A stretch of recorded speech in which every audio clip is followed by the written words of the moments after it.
সম্বৰ্ধনা পত্ৰ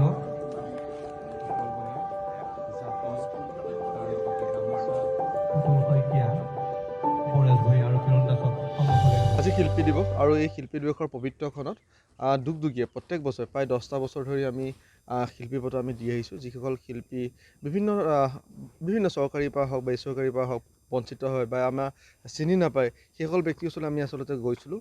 আৰু বিশেষভাৱে আমাৰ এটা বস্তু লক্ষ্য কৰোঁ, যিহেতু ৰাজীৱ শদিয়াইও সেইদিনা আমাৰ মাজৰ পৰা হেৰাই গৈছিলে আৰু যোনে জাতি মাতি ভেটি গান গাইছিলে, গীত গাইছিলে, কিন্তু আমি অসমীয়া সেই সময়ত আমি ভালকৈ চিনি পোৱা নাছিলোঁ। যেতিয়া মৃত্যুবৰণ হ'ল তাৰপিছতহে আমি অসমীয়া তেখেতক চিনি পাইছোঁ। সেইটো আমাৰ কাৰণে দুখৰ বিষয়। মই বিচাৰিছোঁ যে যিখিনি শিল্পী আছে সেই শিল্পীসকলক জীৱিত অৱস্থাতে তেখেতসকলক সন্মান দিব লাগে, তেখেতসকলক গৌৰৱ কৰিব পাৰে। আৰু সেই ক্ষেত্ৰত আমি দেখা যায় বহু শিল্পী আজিও চৰকাৰী শিল্পী পেঞ্চনৰ পৰা বঞ্চিত হৈ আছে, বিভিন্ন ধৰণৰ সা সুবিধাৰ পৰা বঞ্চিত হৈ আছে।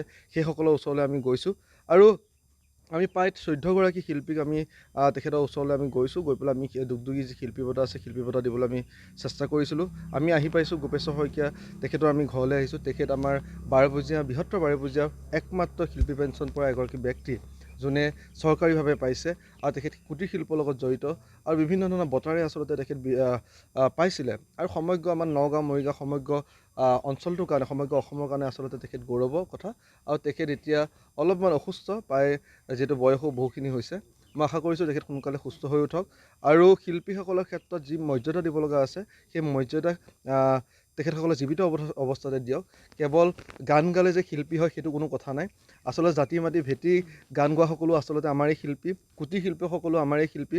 বাঁহ বেতৰ যোনে কাম কৰে সেইসকলে হওক বা সোণাৰী যিসকল শিল্পী হয় সেইসকলে হওক, যোনে বিভিন্ন ধৰণৰ কাম কাজে চৰকাৰক বা বিশেষকৈ সমাজৰ হকে বিশেষভাৱে কাম কৰে, যুৱ প্ৰজন্ম আগুৱাই নিয়াৰ ক্ষেত্ৰত কাম কৰে, সেই সকলো আমাৰ শিল্পী। সেইসকল সকলো শিল্পীক আচলতে চৰকাৰী বা বেচৰকাৰী সকলো প্ৰতিষ্ঠানে যাতে সন্মান দিয়ে, সেই উদ্দেশ্য আগত ৰাখিয়ে যাতে অসমীয়া ৰাইজৰ আগত মানুহৰ আগত যাতে চিনাকি দিব পাৰোঁ, সেই উদ্দেশ্য আগত ৰাখি আমি এই শিল্পী বঁটা আমি প্ৰত্যেক বছৰ দি আহিছোঁ। এই বছৰ আমি দিবলৈ সক্ষম হ'লোঁ।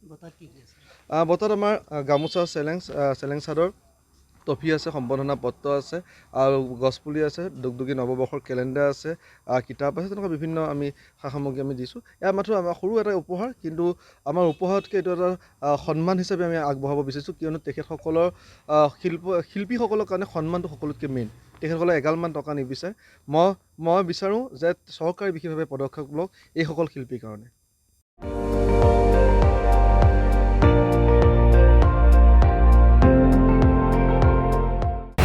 আপুনি চাই আছে ND24, সৰ্বশ্ৰেষ্ঠ নহয় সৰ্বোত্তমৰ দৌৰত।